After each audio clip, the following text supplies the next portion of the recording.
First thing I will like to tell you that there are 10 unit in syllabus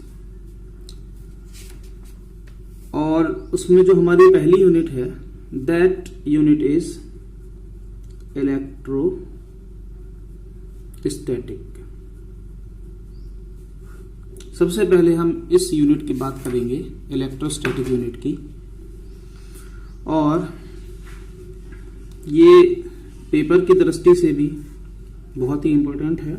कुछ derivations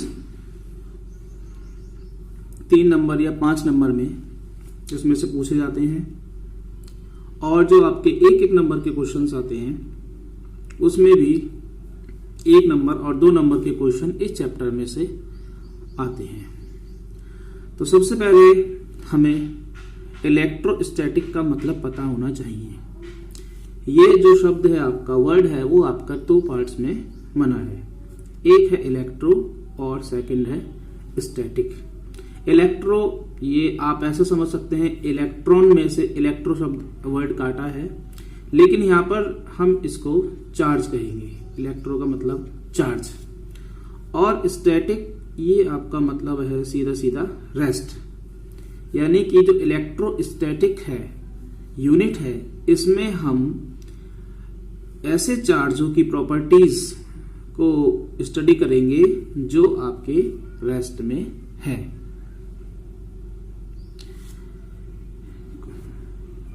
यानी कि अगर आपके पास में चार्ज हैं जो रेस्ट में है, एक चार्ज भी हो सकता है, 2 भी हो सकता है, 3 भी हो सकता है, तो उनके बीच में क्या क्या पॉसिबिलिटीज हैं, क्या क्या फिनोमेना पॉसिबल है, उनके बारे में हम लोग यहाँ पर स्टडी करेंगे। जिसको आप कह सकते हो कि जो आपकी फील्ड है वो इलेक्ट्रिसिटी वाली फील्ड है, जिसको आप अभी पढ़ेंगे।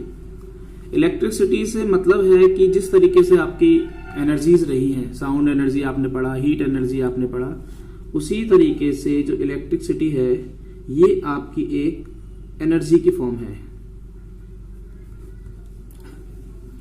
इसको समझने के लिए हम कुछ जो आपने फिनोमेना शायद अपनी डेली लाइफ में ऑब्जर्व किए होंगे उनकी बात करेंगे। जब ठंड के दिन होते हैं, विंटर्स होती हैं, तब आपने कुछ ऑब्जर्व किया होगा कभी कभी, जैसे आप कभी कभी गर्म कपड़े उतारते हैं अपने, तो आपको कुछ जैसे छोटे छोटे पटाखे से बोल रहे हो उसकी साउंड आती होगी।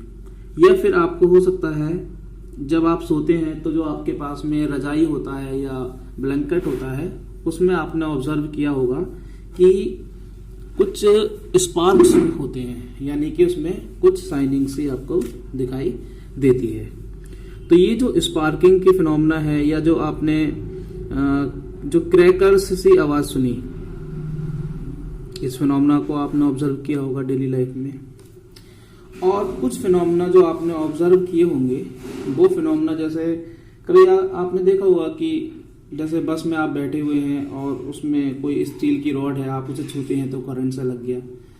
इस तरीके की जो फिनोमेना है डेली लाइफ में आपने ऑब्जर्व किए होंगे। तो ये जो फिनोमेना है जो आपने अपने डेली लाइफ में फील किए, इसका जो रीजन है वो रीजन होता है कि जो आपकी बॉडी है उससे इलेक्ट्रिक डिस्चार्ज होता है। यानी कि electric discharge of charge through, और किसकी हेल्प से होता है, आवर बॉडी। यानी कि अब ये जो चार्ज वर्ड बार बार आ रहा है, इस पे भी हम लोग डिस्कस करेंगे कि ये चार्ज का फिनोमेना क्या है, कहां से आया है। इसको समझने के लिए कि ये कैसे डिस्चार्ज होता है, चार्ज क्या है, ये हम अगले चैप्टर में सब पढ़ेंगे, मतलब इसी चैप्टर में पढ़ेंगे। और क्योंकि जो आपकी यूनिट है वो चैप्टर्स में डिवाइड है, तो अगर कुछ बुक्स में, और अगर आप एनसीईआरटी में देखें तो जो यूनिट है वो 2 चैप्टर्स में है। तो यहाँ पर हम लोग एक एग्जाम्पल समझेंगे। जैसे कि आप एक ग्लास रॉड लीजिए और एक आप सिल्क का कपड़ा लीजिए, छोटा सा। और जब आप इस ग्लास रॉड को इस सिल्क से रगड़ते हैं, रब करते हैं, तो एक चीज ऑब्जर्व होती है। क्या? ये चीज ऑब्जर्व की गई कि जो ये रॉड है, ग्लास रॉड है, ये कुछ प्रॉपर्टी अट्रैक्ट कर लेती है। मतलब अट्रैक्टिंग प्रॉपर्टी जिसमें आ जाती है। अट्रैक्टिंग प्रॉपर्टी से मतलब है कि ये जो ग्लास रॉड है ये आपके छोटी छोटी बॉडीज को अट्रैक्ट कर सकती है। छोटी छोटी बॉडीज से मतलब है कि जैसे आपके पेपर है, उसके पीस ले लीजिए, छोटे छोटे छोटे छोटे सूखे पत्ते हैं, या ये जो डस्ट होती है आपकी, डस्ट पार्टिकल हैं, उनको अट्रैक्ट कर लेती है। इस तरीके से जो भी आपकी लाइट ऑब्जेक्ट है उसको हम क्या होती है। तो ये जो ग्लास रॉड है इसको अब हम बोलते हैं अब कि ये जो है आपकी इलेक्ट्रीफाइड हो गई। क्या हो गई? इलेक्ट्रीफाइड। या हम इसको बोलते हैं कि ये जो बॉडी है वो चार्ज्ड हो गई। जब हमने इस ग्लास रॉड को इस सिल्क के एक क्लॉथ से रब किया, यानी रगड़ा, तो ये जो ग्लास रॉड है उस पे कुछ प्रॉपर्टी आ गई। किस तरीके की प्रॉपर्टी आई? अट्रैक्टिंग की प्रॉपर्टी आ गई कि ये जो स्मॉल, या आप कह सकते हो लाइट ऑब्जेक्ट है, स्मॉल तो नहीं बल्कि लाइट ही बोलेंगे, उनको ये अट्रैक्ट कर लेती है। और इस ग्लास रॉड को हम बोलते हैं कि this glass rod is electrified और चार्ज। दूसरी तरीके का एग्जाम्पल आप देख सकते हैं, जब आपके ड्राई डेज होते हैं तो आप अपना एक कॉम्ब, जो आपका कॉम्ब होता है जिसको कंघा बोलते हैं, जब आप इसको अपने बालों से, हेयर से रगड़ते हैं, तब आप देखना कि ये जो कॉम्ब है इसमें प्रॉपर्टीज आ जाती है प्लास्टिक के कॉम्ब में कि ये भी छोटी छोटी यानी लाइट ऑब्जेक्ट को अपनी तरफ अट्रैक्ट करता है। इसी तरीके की प्रॉपर्टीज हैं जो ये तो आपने डेली लाइफ में ऑब्जर्व की है। कुछ प्रॉपर्टी जो आप डेली लाइफ में अभी ऑब्जर्व नहीं करते लेकिन वो होती हैं। वो क्या होता है कि जब आपकी कार है, ट्रक है, बस है, ये जब चलती हैं, ट्रेन है, बहुत स्पीड से चलती है, और हमारा वहां पर जो मीडियम है वो एयर है, ये जो एयर है इन सब की बॉडीज से रब होती है, काफी स्पीड होती है, काफी तेजी से रगड़ती है।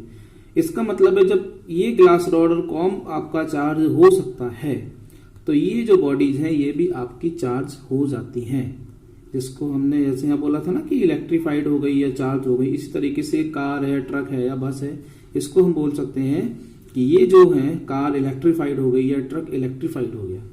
इसीलिए अब इलेक्ट्रीफाइड हुई है तो आप वहां पर जैसे ये आपने देखा होगा फिनोमेना, मैंने अभी बात की थी यहाँ पर कि स्पार्किंग की पॉसिबिलिटी रहती है, स्पार्किंग हो सकती है।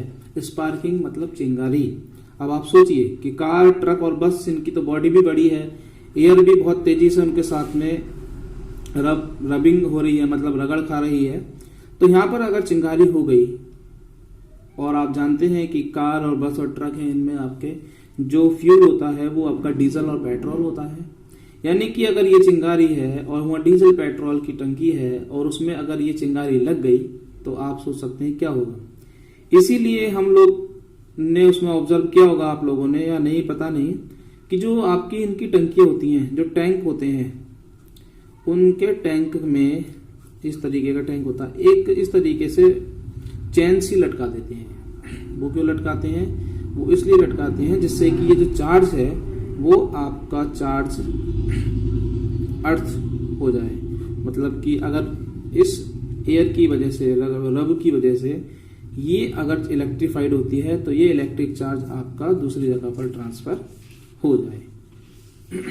इस तरीके से ये हमारा फिनोमेना काम करता है, जिसको हमने बोला था इलेक्ट्रीफाइड ऑब्जेक्ट या चार्ज्ड बॉडी।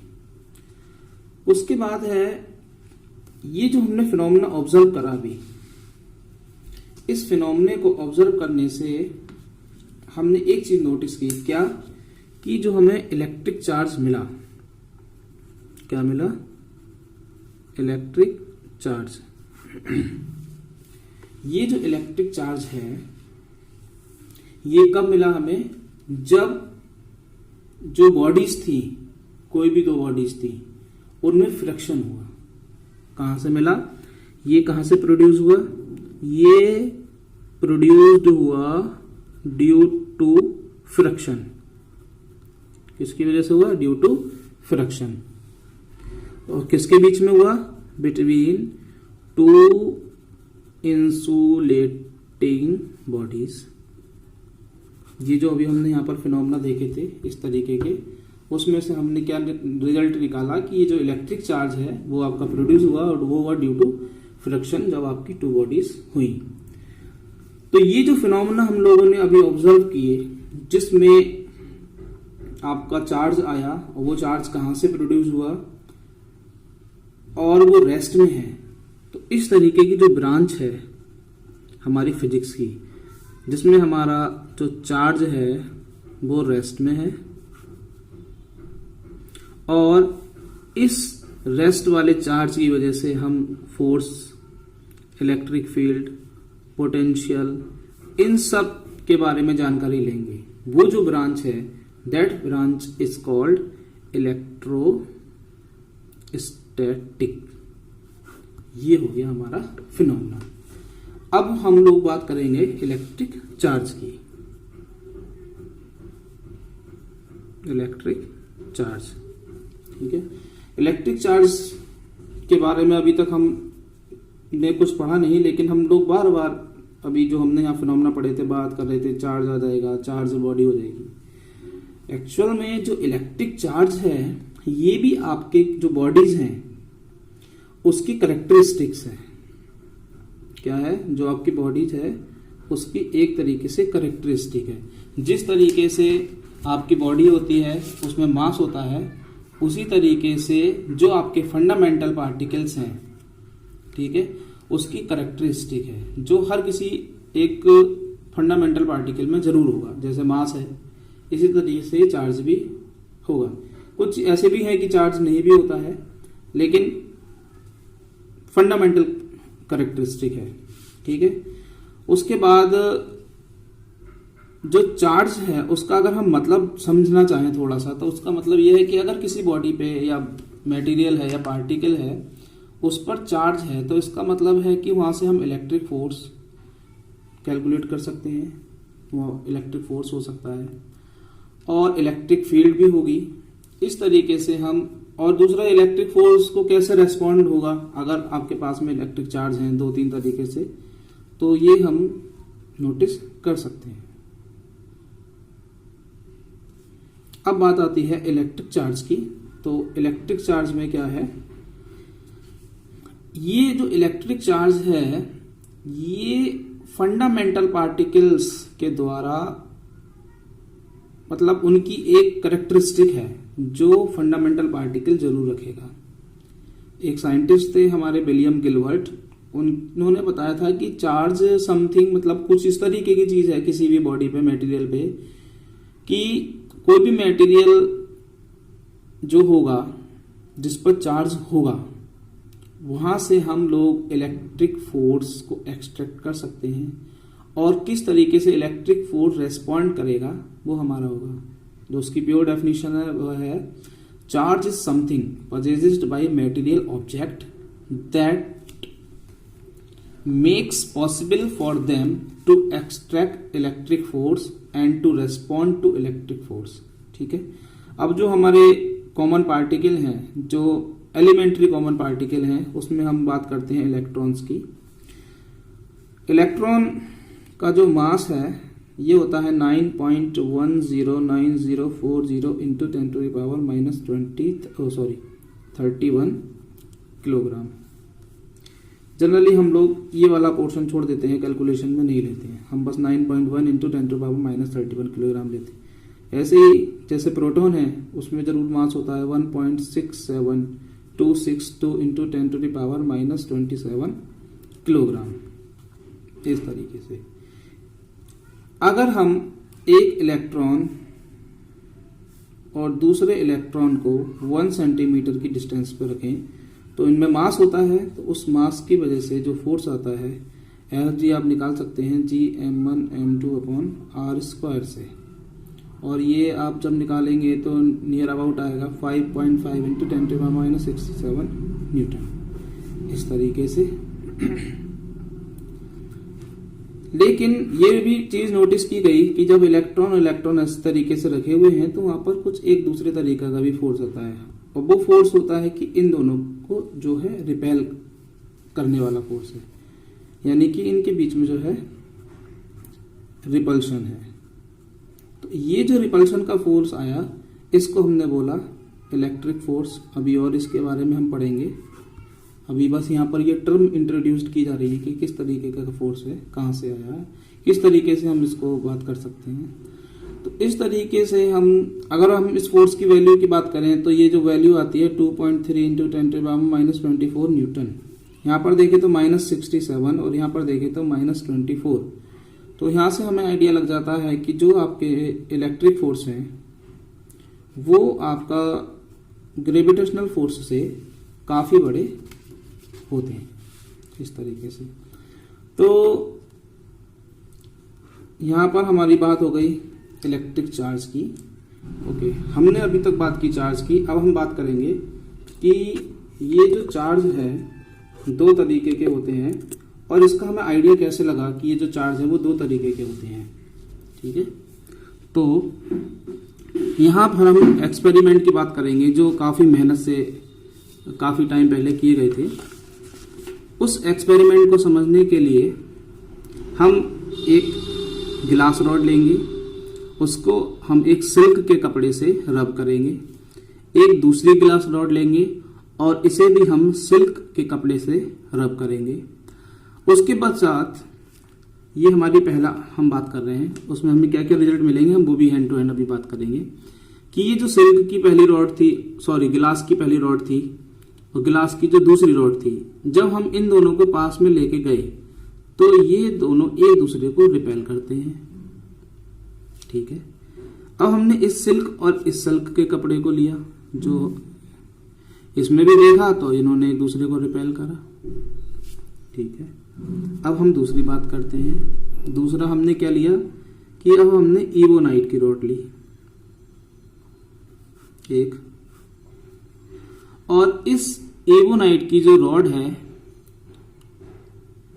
उसको हमने कैट के फर यानी बिल्ली का जो फर होता है उससे रब किया। एक दूसरी रॉड ली, ये भी इबोनाइट रॉड है। इस इबोनाइट रॉड को भी हमने इस कैट के फर से रब किया। तो हमने क्या चीज नोटिस की कि ये जो इबोनाइट रॉड थी ये दोनों एक दूसरे को रिपेल करती हैं। ये वाला जो कैट का फर था जो हमने यहाँ पर रब किया था, और इसी तरीके से जो दूसरा यहाँ पर फर था, उन दोनों को हमने जब सामने लिया तो ये भी एक दूसरे को रिपेल करते हैं। उसके बाद तीसरा केस, ये जो गिलास रॉड थी और इसको हम बोलेंगे इलेक्ट्रीफाइड गिलास रॉड। जब हमने इस इलेक्ट्रीफाइड गिलास रॉड को और इस इलेक्ट्रीफाइड इबोनाइट रॉड को साथ में लिया तो ये दोनों एक दूसरे को अट्रैक्ट करती हैं। एक चीज हमने और ली जिसको हम बोलते हैं पिच बॉल। ये पिच बॉल क्या चीज होती है? ये जो पिच बॉल होती है ये हमारी लाइट वेटेड ऑब्जेक्ट है किसी भी तरीके की। इसका क्या मोटिव रहता है, क्या हम लेते हैं इसको, क्यों ले रहे हैं? इसका मोटिव रहता है, एक्चुअली इसकी जो प्रॉपर्टी है वो ये है कि जो बॉल है, पिच बॉल है, ये बहुत इजीली किसी भी चार्ज को एक्सेप्ट कर लेती है, बहुत इजीली चार्ज्ड हो जाती है। इसीलिए हमने पिच बॉल यहाँ पर ली। अब पिच बॉल से क्या कॉन्सेप्ट हमने यहाँ पर निकालेंगे। अब हमने पिच बॉल ली, उसको गिलास रॉड से टच किया, ठीक है। पिच बॉल ली दूसरी, उसको हमने गिलास रॉड से टच किया। फिर हमने उन दोनों पिच बॉल को एक सिल्क, ये ऐसा समझ लीजिए आपने दो पिच बॉल हैं जिन्हें आपने सिल्क के एक धागे से लटका रखा है। इस पर आपने गिलास रॉड टच की इलेक्ट्रीफाइड, इस पर भी आपने इलेक्ट्रीफाइड गिलास रॉड को टच किया, तो देखा गया कि ये जो दोनों हैं वो एक दूसरे को रिपेल करती हैं। हमने फिर एक दूसरा सेट लिया, इसमें हमने एक पिच बॉल ये दी और एक ये पिच बॉल रही। अब हमने ये जो इवोनाइट रॉड है, इलेक्ट्रीफाइड इवोनाइट रॉड, इस इलेक्ट्रीफाइड इवोनाइट रॉड से इसको टच किया और इलेक्ट्रीफाइड इवोनाइट रॉड से इस पिच बॉल को टच किया, तो भी एक दूसरे को रिपेल करती हैं। फिर हमने क्या किया, फिर से दो बॉलें ली इस तरीके से, इस बॉल को इलेक्ट्रीफाइड ग्लास रॉड से टच किया और इसको हमने इलेक्ट्रीफाइड इवोनाइट रॉड से टच किया, तो ये दो दोनों बॉल है एक दूसरे को अट्रैक्ट करती है। ये फिनोमेना जो हम लोगों ने देखा उससे हमें क्या क्या रिजल्ट मिले, अब हम उसकी बात करेंगे। तो हम लोगों ने यहां से जो ऑब्जर्वेशन किए, फर्स्ट ऑब्जर्वेशन हमने क्या किया कि जो हमारी सिल्क रॉड थी, सॉरी ग्लास रॉड थी, इवोनाइट रॉड थी, सिल्क का कपड़ा था और जो बिल्ली का फर था, इसको हमने रब किया, तब ये चीजें जो है आपकी इलेक्ट्रीफाइड हो गई। और जो हमने ये स्मॉल बॉल ली थी, पिथ बॉल, इसको हमने केवल टच किया और इसमें चार्ज आ गया। तो इस तरीके से जो चार्ज था वो रबिंग से भी आ रहा था बॉडी में और केवल कनेक्ट करने से भी, उसको टच करने से भी किसी चार्ज बॉडी के साथ में, जैसे हमने पिथ बॉल को ग्लास रॉड से या इवोनाइट रॉड से, इलेक्ट्रीफाइड इवोनाइट और इलेक्ट्रीफाइड ग्लास रॉड से जब टच किया तो उसमें चार्ज आ गया। तो इस तरीके से रबिंग से और कनेक्शन से, चार्ज बॉडी से कनेक्ट करने से चार्ज आ जाता है। और यहां से हमें यह भी आइडिया लगा कि जो चार्ज है वो आपका दो तरीके का है। कौन कौन से तरीके का है?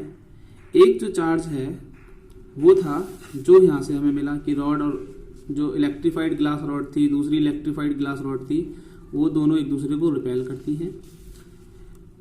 एक ये यहां से हमने देखा कि इलेक्ट्रीफाइड इवोनाइट रॉड और इलेक्ट्रीफाइड इवोनाइट, इन दोनों ने एक दूसरे को रिपेल किया। हो सकता था कि ये दोनों चार्ज एक से भी हो, क्योंकि ये इन दोनों पर तो कुछ हुक है, एक सही है जो रिपेल कर रहे हैं, यहां भी ये दोनों एक दूसरे को रिपेल कर रहे हैं।